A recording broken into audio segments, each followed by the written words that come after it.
आप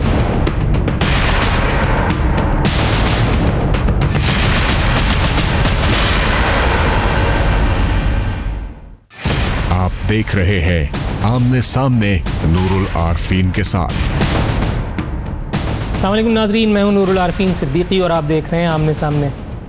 हस्ब दस्तूर प्रोग्राम 3 मुख्तलिफ सेगमेंट्स पर मुश्तमिल है। पहले सेगमेंट्स में हम अहाता करेंगे IG सिंध और सिंध हुकूमत के दरमियान होने वाली उस टसल के ड्रॉप सीन का जो सिंध हाई कोर्ट के एक फ़ैसले के बाद हुआ। सिंध हाई कोर्ट ने IG सिंध को तमाम तर इख्तियारात के साथ बहाल कर दिया। उस सिंध हाई कोर्ट का ये कहना है कि सिंध हुकूमत फॉर्चुनेटली और अनफॉर्चुनेटली इंटरवीन कर रही है पुलिसिंग में। सिंध हुकूमत ने तमाम तर इख्तियारात अपने पास रखे हुए हैं जिससे पुलिसिंग में मुदाखलत हो रही है। सूबे के command and control IG Sindh के पास होना चाहिए, कम अज़ कम पुलिसिंग का। ये है अदालत का मोटिव। हमारे साथ मौजूद हैं पाकिस्तान पीपल्स पार्टी के सीनियर रहनुमा मुमताज़ हुसैन जाकरानी साहब, सूबाई वज़ीर भी हैं। इनसे बात करेंगे और जानने की कोशिश करेंगे कि इस एक फ़ैसले के बाद पीपल्स पार्टी ने जो एक वावेला मचा रखा है उसकी वजूहात क्या हैं। अस्सलाम वालेकुम सर। कैसे मिजाज हैं? अल्लाह का शुक्र। मुमताज़ साहब, सर ये मुझे बताइएगा कि पाकिस्तान पीपल्स पार्टी का ये इस अदालती फ़ैसले के बाद वावेला चे मानी दारद, और क्यों आप AD ख्वाजा साहब के पीछे पड़े, उनको काम करने क्यों नहीं देना चाहते? थैंक यू आरफीन साहब, आपने आज बड़ा अच्छा इंपॉर्टेंट इशू रेज़ किया है। बेसिकली ना हम कभी पहले IG के ख़िलाफ़ थे ना भी है। हाँ, ये बात ज़रूर है एज अ चीफ मिनिस्टर उनको अख्तियारात है, वो वक्त से किसी भी IG की डिमांड कर सकते हैं।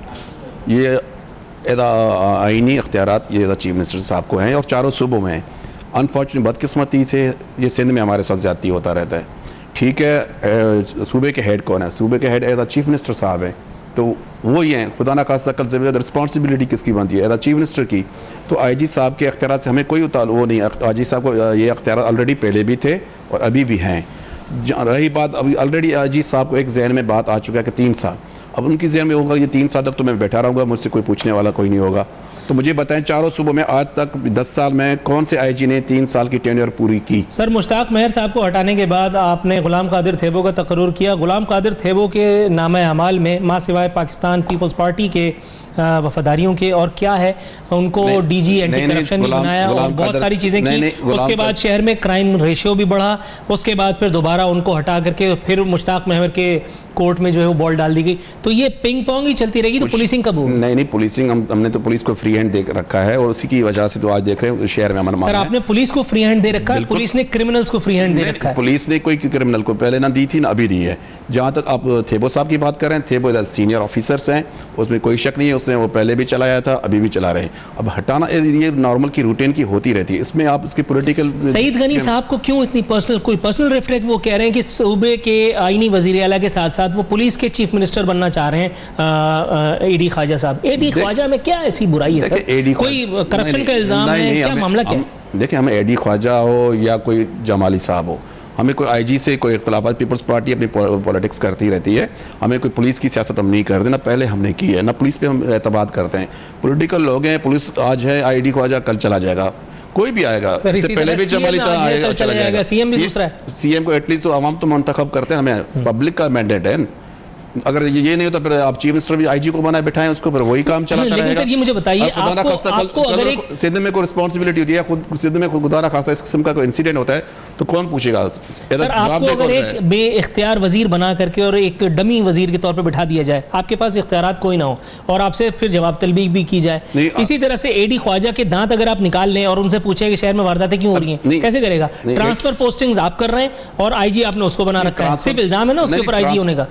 ये ट्रांसफर पोस्टिंग शुरू आज से हमने स्टार्ट किया, पहले से ये टैक्टिक्स होते रहते थे। चले मिसाल के तौर पे एक आदमी ने बुत परस्ती में पूरी उम्र निकाली, अब उसको पता चल गया कि तौहीद है, खत्म हो गई बात। नहीं, IG साहब के लिए हमें रिस्पेक्ट है। IG साहब के लिए हमने नहीं कहा, पोस्टिंग ट्रांसफर ऐसे होते रहते हैं नॉर्मल की रूटीन के मुताबिक, DPO हो, DSP हो, DIGs हो, मगर वो CM साहब एक अपनी तरफ से करते हैं। मगर इसका मकसद ये नहीं है कि हम पुलिस को बिल्कुल इग्नोर करके बैठे हैं। हमने कभी IG को सईद गनी साहब फरमाते हैं अदालतों का इख्तियार ये तय करना नहीं कि IG किसका होना चाहिए किसका नहीं। हम तो कहते हैं, आप ये मुझे बताइए सर, ये बात आपने अदालतों से पूछ ली है, लेकिन अदालतें अगर आपसे इस्तफसार कर रही हैं या अदालत अगर को अपना कोई नुक्ता दे रही है कि आपका काम भी हुकूमत करना है, आपका काम पुलिसिंग में इंटरवीन करना नहीं, तो अदालतें क्या गलत काम कर रही हैं? नहीं, हमने कौन सी गलत काम किया, हमने कौन सी इंटरवीन किया जी, हमने कौन से आईजी से गलत फैसला लिया? हो रही है, पुलिसिंग है, ये लोगों का है, ये मिसपरसेप्शन है, लोग ऐसे क्रिएट किया जा रहा है, पीपल्स पार्टी को बदनाम किया है। हम आईजी के खिलाफ जब पहले थे ना, अभी हैं, हम कहते हैं कानून के मुताबिक चलना चाहिए, राइट पीपल राइट जॉब पे होना चाहिए, ठीक है। आईजी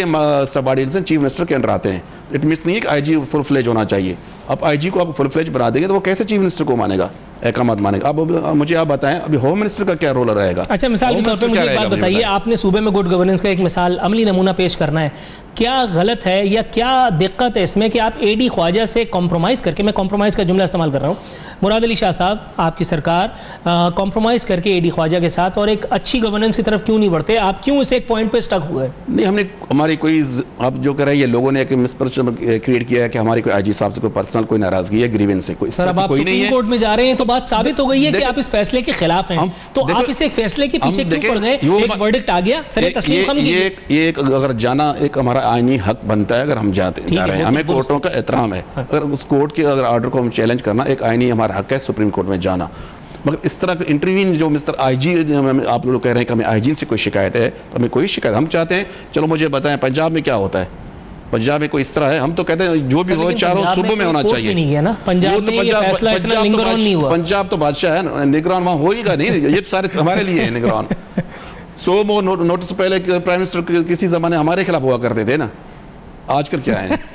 हम तो छोटी सी भी करते हैं हमें। अच्छा, आप ये डिस्क्रिमिनेशन है ना पंजाब बादशाह। अब मुझे बताइए, वजीर आजम जो थे वो भी पंजाब से मुंतखब थे ना, पाकिस्तान के वजीर आजम थे, उनको घर भेज दिया हमने, हमारे चीफ यूसुफ रजा गिलानी घर चला गया। अब और क्या चाह रहे हैं आप? देखिए, हमारे यूसुफ रजा गिलानी को निकाला तो हमने एहतराम किया ना, हमने राजा परवेज अशरफ को लेकर आया ना, तो हमने नवाज शरीफ की तरह हर जगह तो जल से नहीं करे मुझे क्यों निकाला गया, हमने तो ऐसे नहीं कहा ना, हमने तो किसी से सवाल नहीं किया, सवाल तो वो कर रहे हैं, बादशाह लोग कर रहे हैं। वो बात आपकी दुरुस्त है, वो के बादशाह है, वो कर रहे हैं, वो मैं मानता हूँ। अच्छा, ये मुझे बताइए, इन्हीं अदालतों ने जब ये फैसला दिया, जब नैब ने फैसला दिया तो आपने उसको मान लिया? अगर फैसला अपने मतलब का है, आसिफ अली जरदारी साहब को आखिरी केस में ये बताया जाए, सर वहां आप सरे तस्लीम खान करते और जो फैसला नहीं मानना है वहां पड़ जाते हैं। आसिफ अली जरदारी का केस और नवाज शरीफ का केस जमीन आसमान का फर्क है। आसिफ अली जरदारी ने जवानी के 11 साढ़े 11 साल जेलों में गुजारे हैं, उस बादशाह ने एक दिन भी जेल में नहीं गुजारा। आसिफ अली जरदारी कोर्टों के बाज़ तरीके से भरे हुए हैं, वो तो नेबों में इन्वॉल्व थे, उनके तो कब से पुराने केस थे, अभी खुल रहे हैं।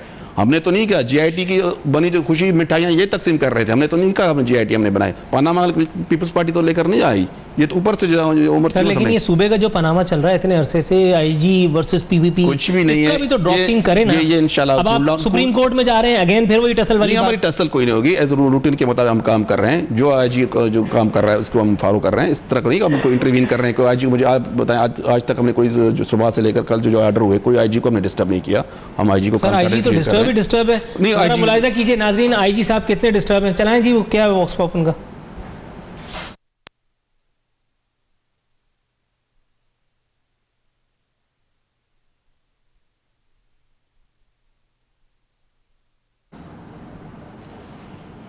अच्छा, कोई टेक्निकल एरर है, लेकिन बहरहाल सर ये मैं आपको बता देता हूँ कि आईजी साहब इस एक नशिस्त में जो उन्होंने कराची चैम्बर ऑफ कॉमर्स के साथ की थी, उन्होंने ये बताया कि उनको किस हद तक दुश्वारियाँ हैं।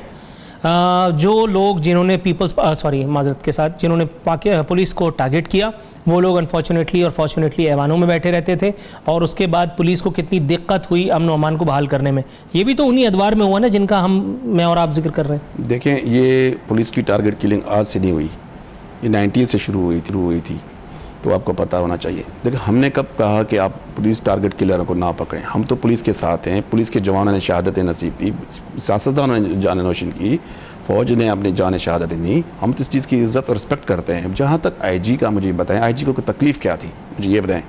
आईजी कंफर्टेबल नहीं है, मुझे समझ में नहीं आ रहा है। अब आईजी को अगर आईजी साहब इतने पॉपुलर हैं तो आईजी साहब छोड़कर सियासतदान माने आकर किसी हल्के से खड़े हो जाएं। अगर इतना वो पॉपुलर है, अगर हम उसके साथ जाती कर रहे हैं, लोगों में इतने फेमस हैं, ये मेरा ख्याल है नाकाबिले अमल। अगर फेमस है तो आ जाएं, तो फैसला तो अवाम है, सबसे बेहतरीन जज तो अवाम है। नाज़रीन, ये थे मुमताज़ जाखरानी साहब। इसी के साथ हमारा ये सेगमेंट इख्तिताम पजीर होता है। अगले सेगमेंट में बात करेंगे खैबर पख्तूनख्वा में गवर्नेंस के जो आला इन्वर्टेड कॉमास में मेयारात कायम किए जा रहे हैं, उसके साथ हमारे साथ मौजूद होंगे फयाजुल हसन चौहान साहब। हमारे साथ रहिए।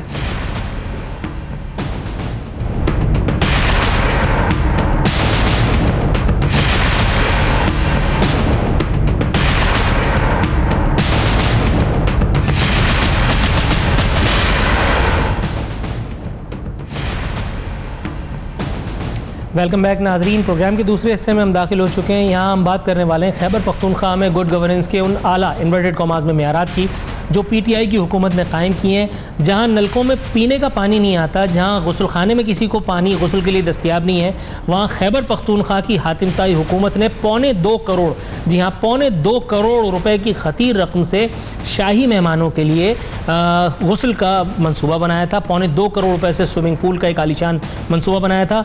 एक ऐसा सूबा जहाँ डेंगू से मुसलसल अमवात हो रही हैं, वहाँ गवर्नेंस का ये आलम है कि वज़ीर आला साहब को पता नहीं कौन उनके एडवाइज़र्स हैं जो इस तरह के नादिरशाही मंसूबे बता रहे हैं। उसके बाद सियासी अवामी हलकों और मीडिया के दबाव के बाद खैबर पख्तूनख्वा हुकूमत को गालिबन अपनी गवर्नेंस का इन गलतियों का एहसास हुआ और उन्होंने इस मंसूबे को बहरहाल वापस तो ले लिया, लेकिन बहरहाल मुझे अपने प्रोग्राम का मौका मिल गया। मेरे साथ मौजूद हैं फैयाजुल हसन चौहान साहब। अस्सलाम वालेकुम सर।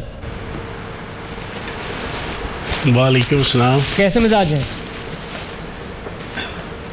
अल्लाह पाक का करम है सर। कोशिश करूंगा आपको नाराज करने की। ये मुझे बताइए कि जहां नलकों में पानी नहीं है वहां खैबर पख्तूनख्वा की हुकूमत 2.25 करोड़ रुपए की लागत से इतना नादिर शाही मंसूबा बनाने का प्लान कहां से लाई? उन एडवाइजर्स का नाम बताना पसंद करेंगे या खैबर पख्तूनख्वा की हुकूमत ने जो इतने अनमोल रतन इकट्ठे कर रखे ये इमरान खान साहब के देन है?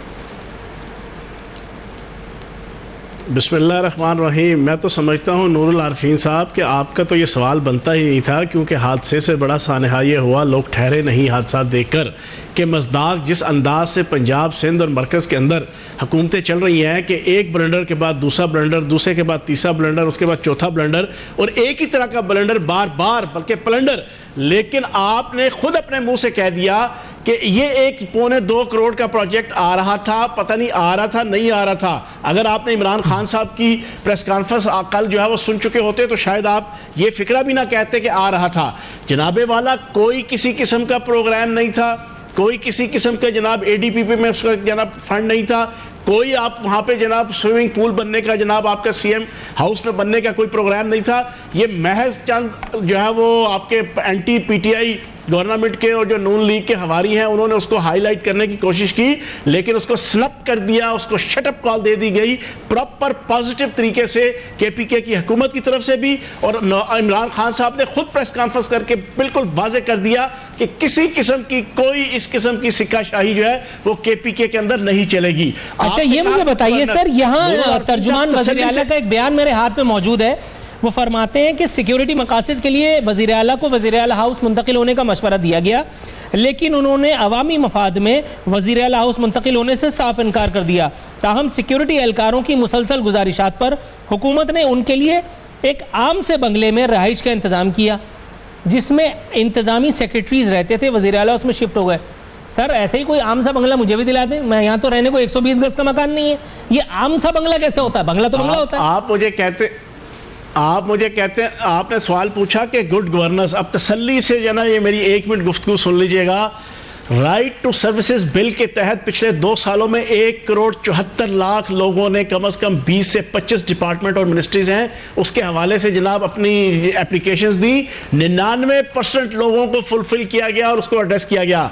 18 लाख खानदान हैं जिन्हें इंसाफ के सेहत कार्ड के तहत 5,40,000 सालाना प्राइवेट बेहतरीन हॉस्पिटल्स के अंदर उनको जनाब फैसिलिटेशन जनाब सेहत की जो है वो दी गई हुई है। आपके 2 लाख से जायद बच्चे तालीम के शोबे में इंप्रूवमेंट की वजह से आपके प्राइवेट स्कूलों को छोड़ के आपके सरकारी स्कूलों में वापस आए हैं।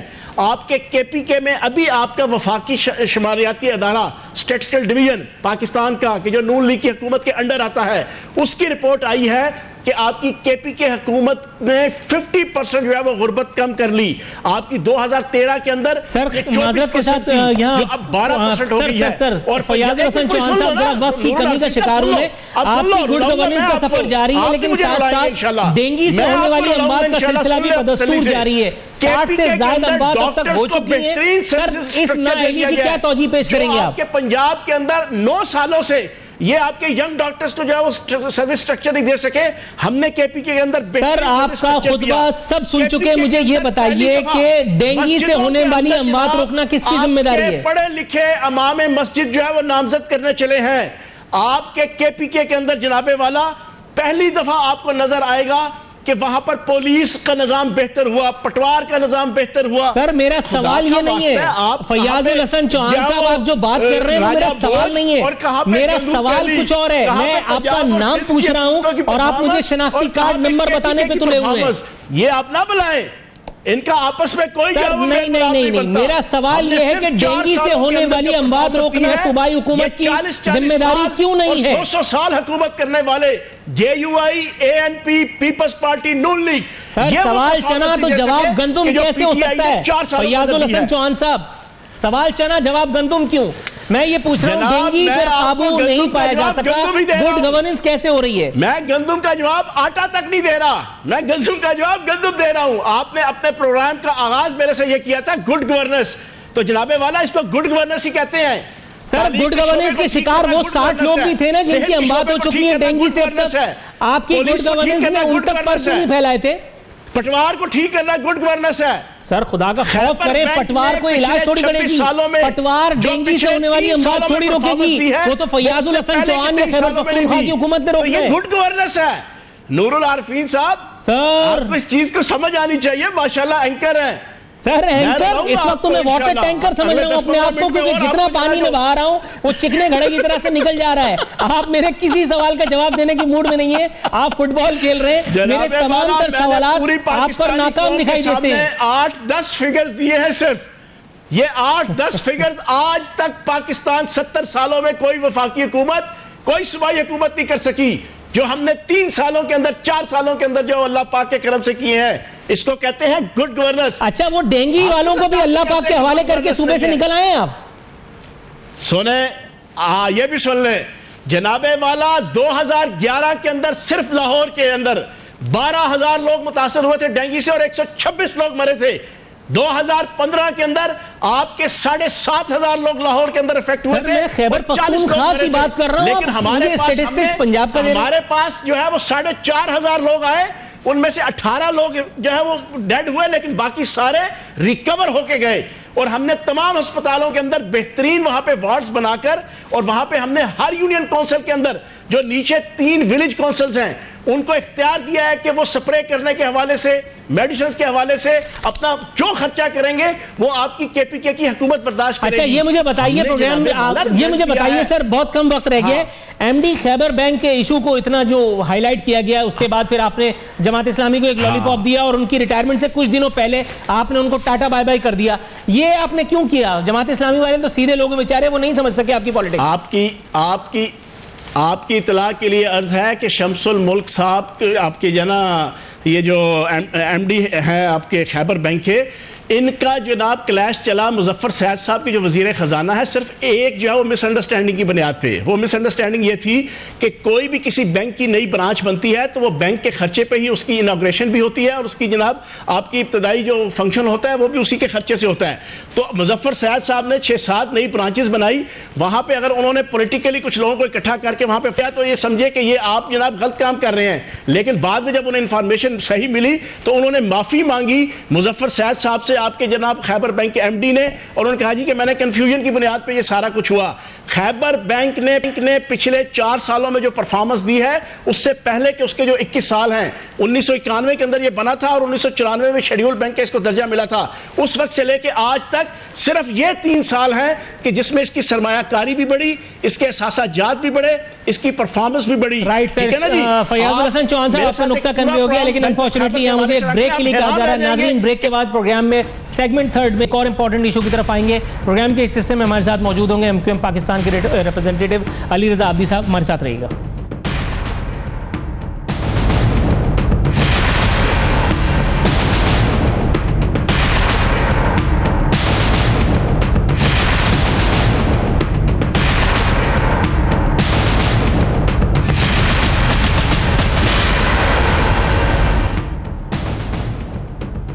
वेलकम बैक नाजरीन। प्रोग्राम के इख्तितामी हिस्से में हमारे साथ मौजूद है MQM पाकिस्तान के MNA रिप्रेजेंटेटिव किसी तारुफ के मोहताज नहीं, अली रजा आब्दी साहब। मैं इनको खुशामदीद कहता हूँ प्रोग्राम में।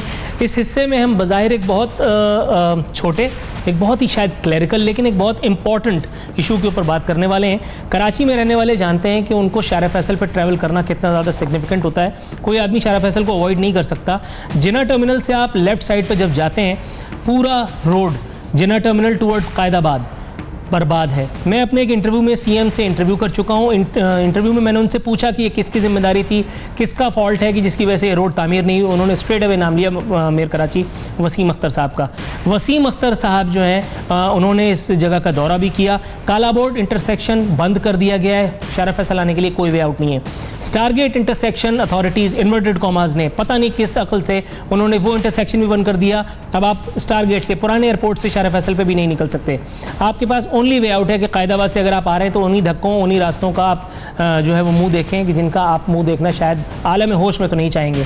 कौन लोग हैं कि जो इन सब कामों के जिम्मेदार हैं? कौन लोग हैं जो इतनी बईदज़क़्ल हरकतें कर रहे हैं कि शारा फैसल सिर्फ वहाँ ख़त्म नहीं हो जाती जिन्ना टर्मिनल पे। जिन्ना टर्मिनल पे आने वाली गाड़ियों का अज़दहाम इतना है कि सैकड़ों हज़ारों गाड़ियाँ at a time rush hours में, पीक आवर्स में फंसी होती हैं। एम्बुलेंस में लोग बाज़ दफ़ा मरे भी हैं। मैं इसके ऊपर भी प्रोग्राम कर चुका हूँ, इसके ऊपर भी बात करेंगे। लेकिन साथ ही साथ एक शगुफ़ा जिसके ऊपर मैंने अली रज़ा आब्दी साहब को ज़हमत कलाम देनी चाहिए। सर अली रज़ा आब्दी साहब, मैं आप ही से पूछ लेता हूँ, जिन्ना टर्मिनल तक कायदाबाद सड़क बन के नहीं दे रही। सीएम कहते हैं कि मेयर की जिम्मेदारी है, मेयर कहते हैं कि सीएम की जिम्मेदारी है। आप मुझे बताइए, मेरी जिम्मेदारी है या आपकी जिम्मेदारी है? ये रोड क्यों नहीं बन पा रही? वहाँ आपके वोटर्स भी हैं, वहाँ आपके सपोर्टर्स भी हैं, वहाँ उर्दू बोलने वाले भी हैं, वहाँ मुत्तहदा पाकिस्तान के लोग भी मौजूद हैं। क्यों ये काम आप नहीं कर रहे? हर बार इख्तियारात का ये वावेला, इख्तियारात का बैन कब तक सुनते रहेंगे? मेयर कराची को देखना कब नसीब होगा? अभी पिछली बारिशों के बाद उन्होंने बहरहाल अपनी गोशा गुमनामी तर्क की और उसके बाद फिर वो पब्लिकली आए। पब्लिकली भी इतने कि 10-12 अखबार नवीसों को इकट्ठा करके उन्होंने एक तस्वीर खिंचवाई जिसमें वो साइन करते हुए नज़र आ रहे हैं। मेयर कराची हाइड आउट में क्यों है? देखिए, इसमें जो क्लियरली इशू है वो जाहिर सी बात है गवर्नेंस का आ रहा है, जिसमें सिंध गवर्नमेंट भी और लोकल गवर्नमेंट भी, जो let's be honest, local government इस वजह से नहीं परफॉर्म कर सक रही क्योंकि जो उसके पास इख्तियारात की बात आती है, एक किसी भी डेवलप्ड कंट्री में अगर आप जाएं तो वहाँ पे मेयर के पास पुलिसिंग भी है, वाटर भी है। सर यहाँ तो मेयर के पास जो एलाइशें उठाने का इख्तियार है वो भी नहीं उठा रहा। एलाइशे का इख्तियार नहीं ना, वो सॉलिड वेस्ट मैनेजमेंट बोर्ड के पास इख्तियार है, वो भी उसके पास है। वाटर बोर्ड भी सिंध गवर्नमेंट के पास है। मेयर के पास तो सिर्फ आई थिंक फायर ब्रिगेड का रह गया है अभी, वो जिसमें जो 100 गाड़ियाँ अभी फेडरल गवर्नमेंट से मिलेंगी वो चलेंगी। और डिप्टी मेयर के पास एक और इख्तियार आते हैं, वो फीते काटते फिर रहे हैं। हाँ, फीते काट रहे हैं। देखें, बात सुनिए, ये जो इशू आप बता रहे हैं काला बोर्ड का स्पेशली, इसमें अब जाहिर है ब्यूरोक्रेसी, इसमें रेड टेपिज्म, सारी चीज़ें आ जाती हैं। अब अगर सीएम साहब ने बड़े आराम से उठा के मलबा डाल दिया कि जी चीफ में इस पे मेयर की है और मेयर ने कह दिया सीएम पे, लेकिन इसका असल इशू जो है वो वाटर बोर्ड का जो पाइप लीक है वहाँ पे, वो उसकी रिपेयर है। वाटर बोर्ड को फंडिंग मेयर नहीं करता, वाटर बोर्ड को फंडिंग सिंध गवर्नमेंट करती है क्योंकि उसके अंडर है वो इदारा। इसी तरह बिल्डिंग कंट्रोल अथॉरिटी होगी, सॉलिड वेस्ट मैनेजमेंट हो गया। आपके बेशतर जो इलाके जो सिविल म्यूनिसिपैलिटी से लगते हैं वो सिंध गवर्नमेंट ने अपने पास रखे में। Even though there is a local government system. Latifa Jinnah terminal तक कायदाबाद सड़क के लिए मजीद 37 करोड़ रुपए मांग लिए। 78.5 करोड़ की लागत से मंसूबा 2015-16 में शुरू किया गया। 15-16 में अगर शुरू किया गया तो 15 हो सकता है। 15-16 में एडमिनिस्ट्रेटर्स थे, मैं आपकी बात समझ गया। लेकिन सर बात यह है कि अगर ये काम नहीं हो रहा, अगर कोई भी काम नहीं हो रहा, एक काम तो हो सकता है, रिजाइन देके घर चले जाएं। अब आप ये कह देंगे कि लोगों ने हमें वोट दिया। नहीं, मैं सच्ची बात करता हूं कि वाकई में हमारी इंटरनल भी डिस्कशंस हुई हैं, पार्टी में भी हुई है कि अगर फर्ज करें कि यही रोना धोना और इसी तरीके से रखना है और मैंडेट को कबूल फिर नहीं करना है तो फिर इससे बेहतर है कि घर बैठ जाए। मतलब चलाना है तो फिर आप, ये बात डिस्कस हो चुकी है। अगर आप चलाना चाहते हैं, सिंध गवर्नमेंट समझती है, फेडरल गवर्नमेंट समझती है, कोई और समझता है कि वो चला लेता है और मैंडेट को कबूल नहीं करना, डेमोक्रेसी कहते हैं ना आप, और डेमोक्रेसी में nursery of democracy local government system होता है। But if you ignore the local government system on by design, कि उसमें आप जब 2015 के इलेक्शंस हुए उसमें जो लोकल गवर्नमेंट एक्ट था, उस एक्ट के बाद उसको एक एक करके डिपार्टमेंट्स वापस लेने शुरू कर दिए मेयर के पास से। अब मेयर के पास क्या रहा? 37 करोड़ की आप बात कर रहे हैं, ठीक है। 2015 में एडमिनिस्ट्रेटर्स वगैरह हुआ करते थे, 2016 में के एंड में जाके मेयर आया है और उसके पास, मेयर के पास उससे पहले सारा पैसा एडमिनिस्ट्रेटर्स खा की। सर मेयर कराची की अजीबोगरीब हरकतें हैं। मेयर कराची सिक्योरिटी के हवाले से फिक्रमंद, ये बाहर निकलते हैं कहाँ, इनको सिक्योरिटी कहाँ चाहिए? ये तो घर में ही मुक़य्यद है सर। नहीं, ऐसी बात नहीं है, निकलते हैं, शहर में निकलते हैं, लोगों को देखें, हर जगह कैमरा नहीं होता, he does move around, deputy mayor भी मूव करता है, चेयरमैन भी डीएमसी के, नहीं चेयरमैन भी डीएमसी के। जब वो तो कैमरा देख रहा है तो उसमें आपको शायद नुमाइश नजर आ रही है और उससे आप पॉइंट्स कर लेते हैं कि जी 1 2 3 4, लेकिन जो लोग देख रहे हैं, आवाम देख रही है, रोड पे कोशिश की जा रही है। अब जो पैसों की बात है, आवाम का जिक्र करके मेरे सारे छाले जो है ना वो ताज़ा कर दिए। दिखाएं जी इनको अवाम की कथा क्या कह रही है, अवाम वहां की।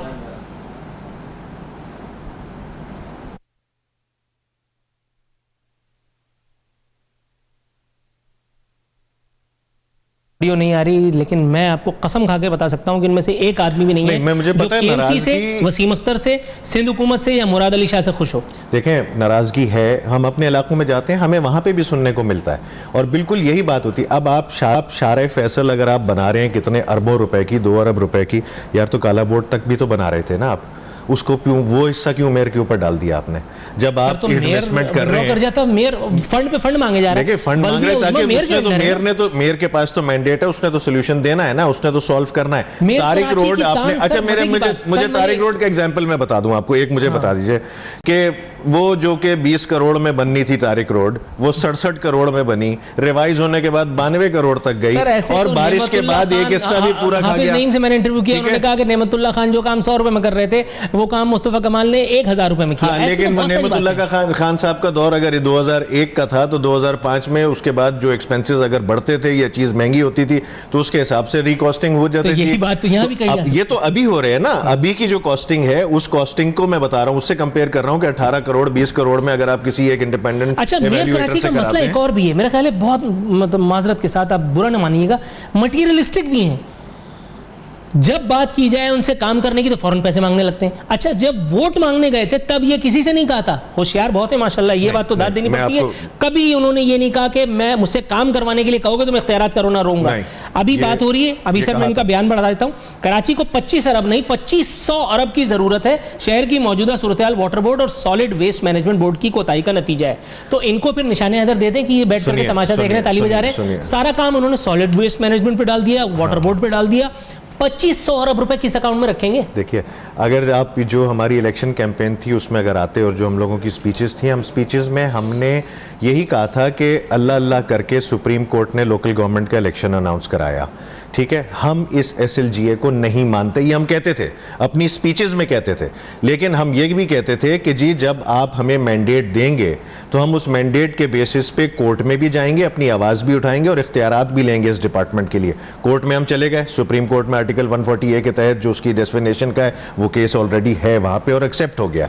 अब उसकी हेयरिंग सितंबर के एंड तक या मिड तक शुरू होने वाली है, जिसमें आप देख लीजिएगा बहुत सारी चीज़ें क्लियर हो जाएंगी कि जो 140A की डेफिनेशन के मुताबिक और जो लोकल गवर्नमेंट का एक्ट सिंध गवर्नमेंट ने बनाया हुआ और उसके बाद ब्रूट मेजॉरिटी के तहत उससे जो इदारे लेने शुरू करें, ये हम कह के लोगों से हम लोगों ने वोट लिया था। उनको पता था कि हमारे पास नहीं दिया जाएगा या नहीं होगा हमारे पास, उसके बावजूद हम 110 सीटें एक्सपेक्ट कर रहे थे, हमारी अल्हम्दुलिल्लाह 140 सीटें मिली है। विलिंगनेस टू वर्क कभी नहीं, विलिंगनेस टू वर्क है, विलिंगनेस टू वर्क है। The only problem is the financial constraints and the departmental constraints. Water board, KW, यार आप कैसे एक इलाके में प्रोविजंस कर सकते हैं जब तक आपको ये नहीं पता कि सिंध बिल्डिंग कंट्रोल अथॉरिटी उसके साथ क्या करेगी। वाटर बोर्ड की लाइन गुजर रही है वहाँ से, सीवरेज की लाइन गुजर रही है वहाँ पे, आपके पास जो निकासी है, आपके नाले हैं, उसमें सारी सीवरेज जो है वाटर बोर्ड ने उसमें डाल दिया है। तो where would you go for the exits? ये सारे इश्यूज हुए। सेंट्रल लाइन बन रही है, ग्रीन लाइन सेंटर में, उसमें क्या हुआ कि जी आपके पास जो इस दफ़ा सेंट्रल में इतना बड़ा सैलाब आया, वो जो खुदा पड़ा हुआ था उसकी वजह से जो आपकी स्टॉर्म ड्रेन्स थी वो ब्लॉक थी। और स्टॉर्म ड्रेन्स में पिछले 9 साल के अंदर वाटर बोर्ड ने अपनी आगे के लोग अखराज को नहीं सही करने के बजाय उन्होंने स्टॉर्म ड्रेन्स में डाल दिए सीवरेज की लाइंस। इवन आप महमूदाबाद में मेरे इलाके में आ जाइए। ब्रेकिंग न्यूज़ आपने दी थी, प्रोग्राम बस खत्म होना चाहता है, ये मुझे बताइए, वो जो ब्रेकिंग न्यूज़ आपने दी थी, आप इस बात का वादा ही कर लेंगे कि कम से कम इस्तीफा वगैरह दे दिला के जान छुड़ाएंगे ताकि कम से कम अगर मलिर काला बोर्ड या इधर उधर का मसला हल ना करा सकूं, लेकिन कम से कम अगर मेयर कराची का इस्तीफा मेरे माथे पे किसी ताज की तरह आए, सिर्फ मेयर कराची नहीं, फिर तो पूरा लोकल गवर्नमेंट सिस्टम ही लपेटा जाए ना। और मैं ये समझता हूं कि अगर इस्तीफे देने से कराची का मसला हल हो जाता है तो I think we should go for it. Thank you. गई भैंस पानी में। मुझे नहीं लगता कि वसीम अख्तर साहब या डिप्टी मेयर अरशद वोरा साहब इस एक सदा बसेरा बल्कि जो उसके ऊपर कान धरेंगे। मुझे नहीं लगता कि मलिर काला बोर्ड, मलिर 15, जिना टर्मिनल तक कायदाबाद सड़क, इसके अतराफ़ में रहने वाले कभी उनके मसाइल का हल हो पाएगा। नाजरीन, अनफॉर्चुनेटली मैं आपको कोई उम्मीद भी नहीं दिला सकता, लेकिन बहरहाल मैंने अपना काम किस हद तक किया इसका फैसला आप पर छोड़ते हुए यहाँ प्रोग्राम का वक्त खत्म होता है। नूरुल आरफीन सिद्दीकी और आमने सामने की टीम को इजाज़त दीजिए। फ़ी अमान अल्लाह।